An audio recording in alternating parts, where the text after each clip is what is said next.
Hello everyone, so today we are going to start our third lecture on chapter 5th, that is accounting ratio, and today we will discuss about the limitation of the accounting ratios. So let's just start with the first point. The first point is the false accounting data gives the false ratio. If you are using the false accounting data in your financial statement and you are calculating the ratios according to that data, so it will give you the false ratio also. For example, if the stock of the company is 1 lakh rupees and you are showing this in your financial statement with 2 lakh rupees, so it will increase your profit and will show the financial soundness of the company better. मतलब कि यहाँ पर आपने क्या किया, you show the closing inventories to be overvalued. Not only the profitability will increase, not only the profitability will overvalued, but also the financial position will appear to be better. तो यहाँ पर उन्होंने क्या बोला कि अगर आप अकाउंटिंग डेटा फॉल्स यूज करते हो तो it will give you the false ratio also. Second point is ratio analysis become less effective due to the price level changes. If there is a change in the price level, then it will be less effective. The ratio analysis will be less effective. How? Let's just understand with the example.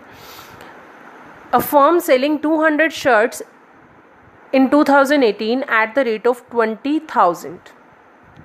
And the same firm selling the 200 shirts in 2019 at the rate of 25,000. So there is no change in the quantity of the shirts which you are going to sell in 2019 also, but there is a change in the price level. तो यहाँ पर अगर ratio अगर हम देखेंगे तो firm क्या, जो आपका रेशो एनालिसिस है वो क्या दिखाएगा कि आपकी जो सेल्स हैं वो 50% से इंक्रीज हो गई हैं, but there is no increment in the sales.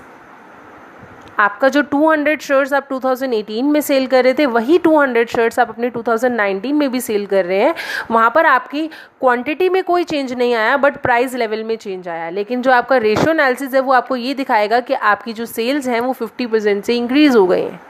सो ये मिसलीड करेगा आपको. Third is the comparison not possible if the different firm adopting the different accounting policies. If two firms are adopting the different accounting policies, so it will be very difficult to compare both the firm with each other.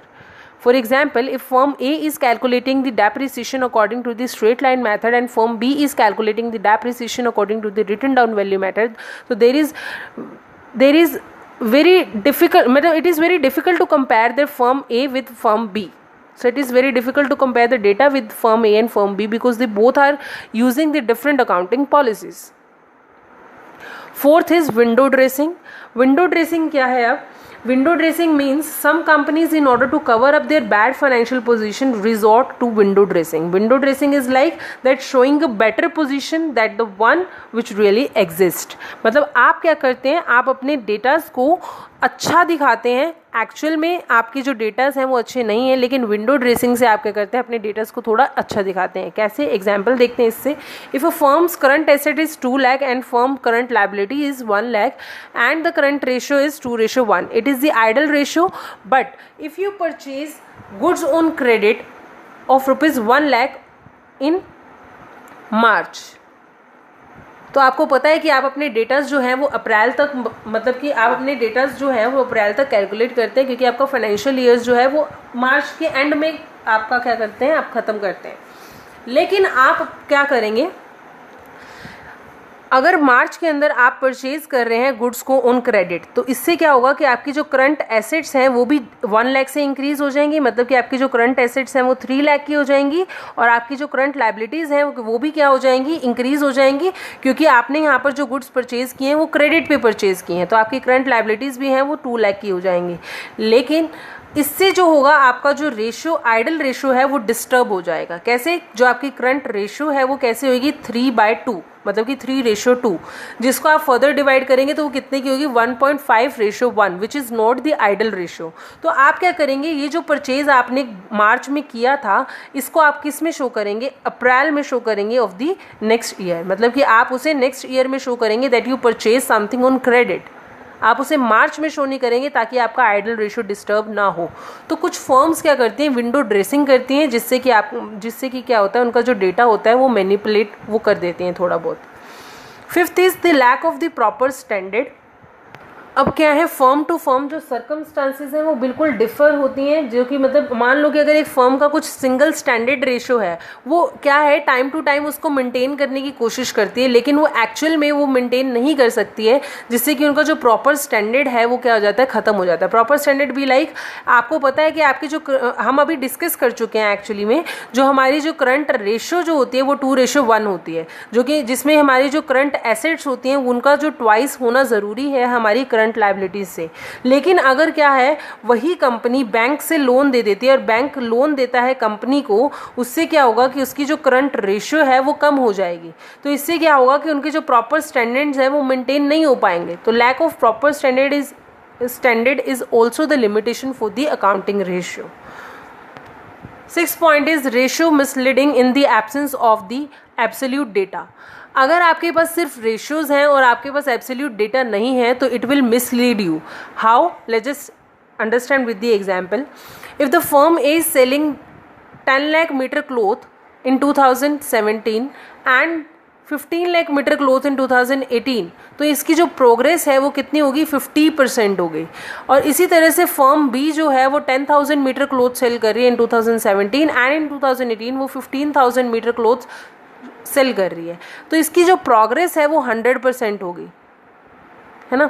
लेकिन actual में अगर आप देखें, जो इनका absolute data के according अगर आप देखें, तो जो फर्म ए जो है वो ज़्यादा कपड़ा सेल कर रही है as compared to firm B.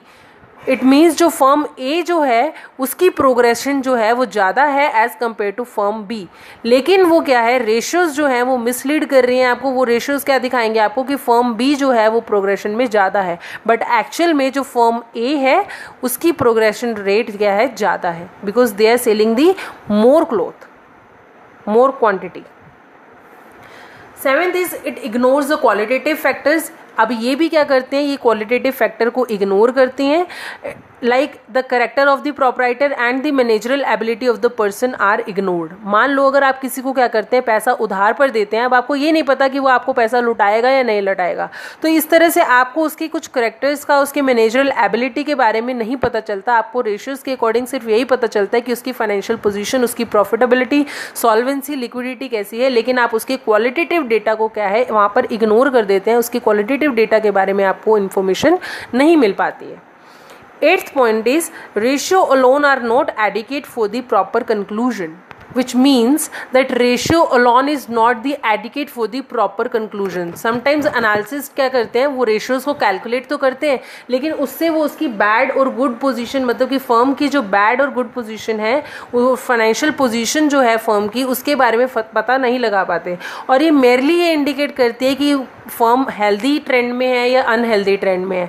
तो हम सिर्फ रेशियो एनालिसिस की हेल्प से ये पता नहीं लगा सकते कि हमारा जो फर्म है उसकी पोजीशन किस तरह से है। एक एनालिसिस्ट को क्या करना पड़ता है, मतलब कि रेशियोज के साथ साथ बहुत सारे ऐसे टूल्स का यूज़ करना पड़ता है जिससे कि वो ये कंक्लूजन निकाल सके कि फर्म की जो ट्रेंड है वो कैसी है।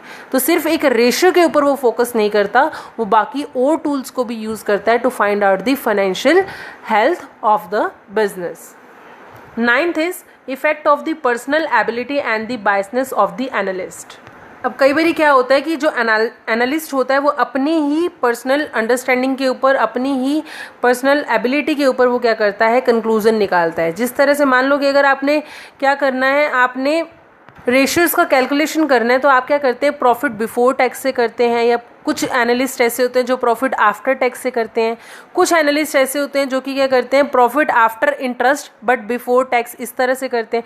तो मतलब हर कोई अपनी अपनी अंडरस्टैंडिंग, हर कोई अपने अपने लेवल के ऊपर क्या करता है, अपनी पर्सनल एबिलिटी के अकॉर्डिंग ही अपनी क्या करता है, कैलकुलेशन करता है रेशियोज की। तो हम सिर्फ मतलब कि हम ये भी क्या करता है, ये भी एक लिमिटेशन है रेशियो एनालिसिस की कि एक एनालिस्ट, मतलब सारे एनालिस्ट सेम तरीके से कैलकुलेशन नहीं करते, कोई डिफरेंट मेथड अडॉप्ट करता है, कोई डिफरेंट मेथड अडॉप्ट करता है। So it is the limitation of the ratio analysis. 10th and the last point is limited use of a single ratio.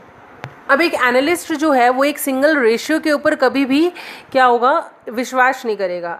अगर क्या है कि उसको क्या करना है, अपनी कंपनी की करंट रेशियो, मतलब कि उसको लिक्विडिटी जाननी है कि उसकी कंपनी की लिक्विडिटी कैसी है, तो वो सिर्फ करंट रेशियो से ही सेटिस्फैक्टरी नहीं होगा, वो क्या करेगा, क्विक रेशियो को भी क्या करेगा, कैलकुलेट करेगा, वो इन दोनों रेशियो से कैलकुलेट करेगा कि उसकी जो फर्म की लिक्विडिटी पोजीशन किस तरह की है।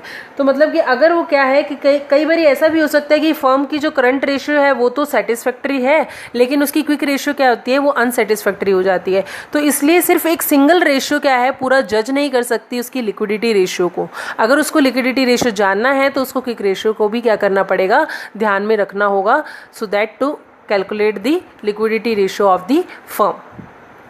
Thank you so much.